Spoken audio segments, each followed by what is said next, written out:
Okay, what's going on, guys? So, as you know by the title of the video, we're going to be doing a little bit how to stop the fluid from blowing out of your R154.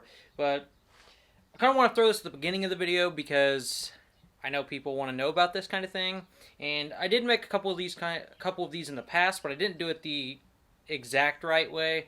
I'm gonna go over a couple things with the R154 in a little bit, but what we're gonna be doing today is doing this how-to for fixing the blowing of the fluid out of the R154, and then, of course, like I said in the last video, I'm going to be cleaning up my cases, my bell housing, making them look all pretty again, and yeah, it's going to be a pretty big time lapse, I'm sure, cleaning all this stuff, and then probably button up a couple more things on the engine. And so, yeah, well, let's get started. One of the biggest issues with the first generation R154 is the fact that once you make enough power, you put a lot of load on the back side of the transmission, it blows a lot of the fluid right out of the shifter housing. Now, it could blow out from the shifter itself, or it could blow out from the actual plate between the gasket. Now, a lot of my issue was blowing out of the gasket, but I did have some blowing out of here. Now, on the R154, and this was brought to my attention that I really never thought about until I stopped to think about it a little while ago. There is a plate that goes between here and here. This guy right here is the sandwich plate between both cases. Now, what was brought to my attention was that a lot of the pressure is not actually built up in the gear set, it's built up in the tail case. And the pressures between the tail case and the gear set case is not equalized. So there's more pressure back here than there is in here. Now, I'm not exactly sure why that is. I mean, I didn't do a bunch of research on it, but it does kind of make sense to me because right here, as you can see on this case, I put a fitting here to run a breather hose up to my engine bay into a catch can. Now, this does go all the way through. This is more than enough to breathe the pressure out. But I was still blowing fluid out no matter what. Like, I don't understand why. But it does make sense why the tail case would have more pressure than this, and releasing pressure in here does not help that. Now, I don't understand why it would not, why there would be more pressure in the tail case, because here, there's plenty of holes for the pressure to equalize. So what we're going to be doing today is a fix that I've been wanting to do for a while.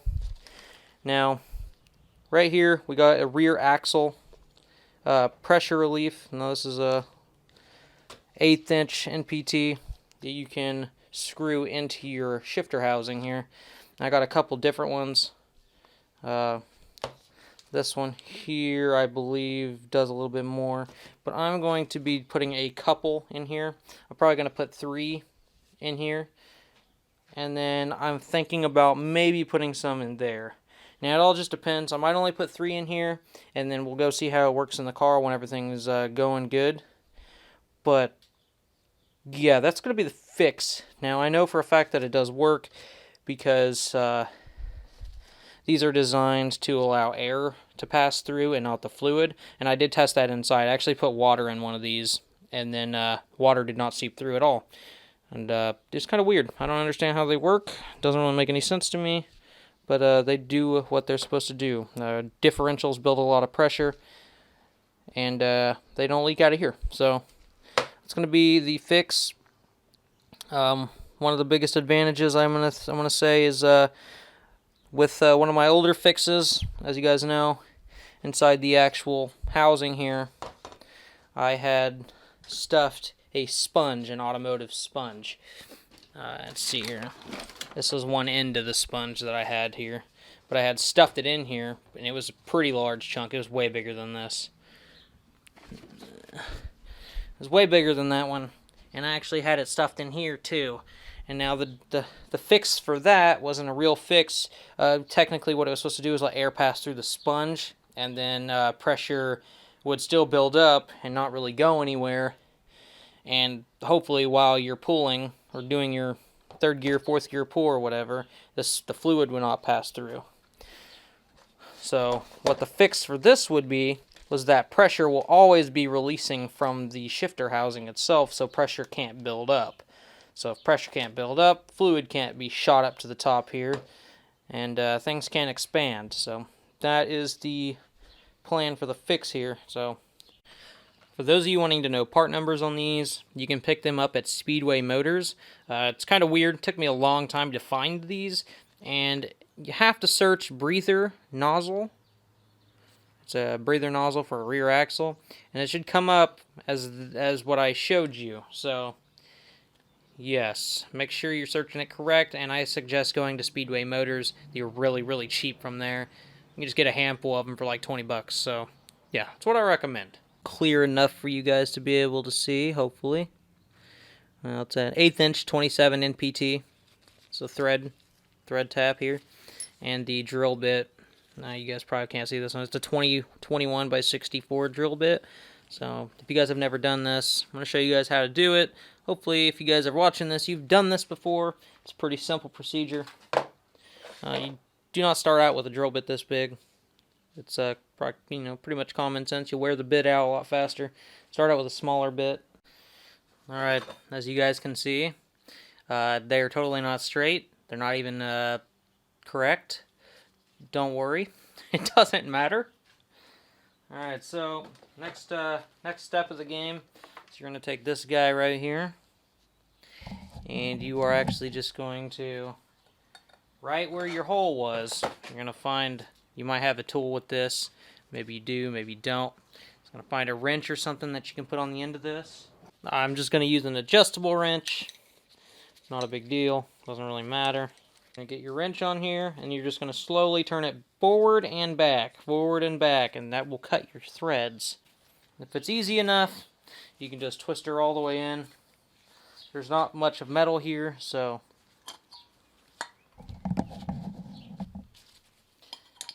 be pretty easy going there. But you're going to want to make it to where it threads good, and keep on going with it. As you can see on the other side, it's all the way through. Keep on going a little bit, get it cleaned out, get it pulled out of there.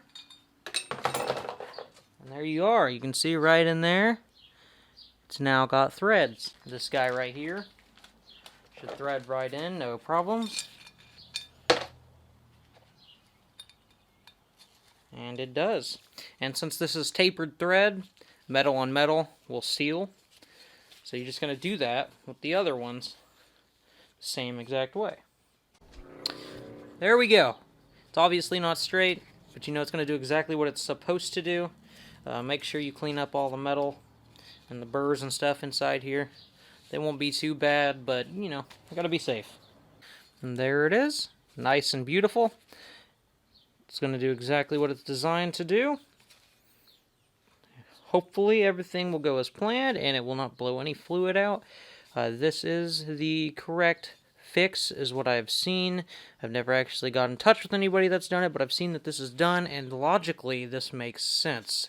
Pressure is not allowed to build up if there's something to release. And on the first generation R154s, there is no breather. Technically the breather is this, but when the breather is completely plugged with a piece of rubber and a gasket, it does not really breathe. So these are now the breathers for the transmission, and it should do the job. Those of you that have stopped by to figure out how to do this, appreciate you guys stopping by. For those of you guys that are here because you've subscribed to me and want to finish watching the whole video because you're following Ricebox's build, thank you for following all the way to the end. If this helped you guys can click off on the video now. Hit the like button. Let me know in the comments if you have any questions. I'll help you out. Stop by, maybe, subscribe. Follow Ricebox and the build. Go back and check out some videos. For those of you that don't know, I have a 2JZS14. Make a boatload of power. I'm doing a build right now because my transmission broke. And this is the reason why I am doing this video. But, yeah. You guys can click off on this video right now. Like I said, like, comment, subscribe, and yeah, stop by, check out some videos. And for those of you guys sitting here to the end, keep watching.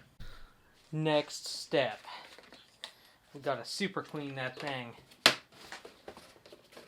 Add some stuff.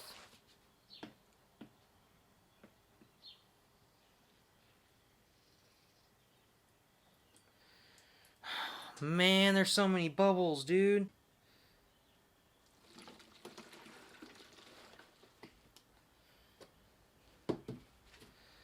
Well, that was a waste. I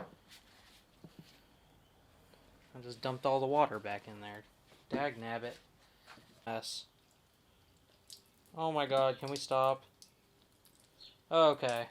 My rags got wet. Ooh! Nothing can just go good, can it? Just can't. Holy crap, though, that's magic right there. Oh, I guess it's not. Okay. On to the next thing.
Okay, so there we go.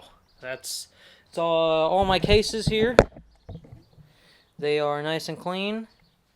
Well, except for that one, I really just didn't feel like it. All the squares, man, so many crevices and corners. It's cleaner than it was. Bell housing's way better, and the tail shaft is like perfect.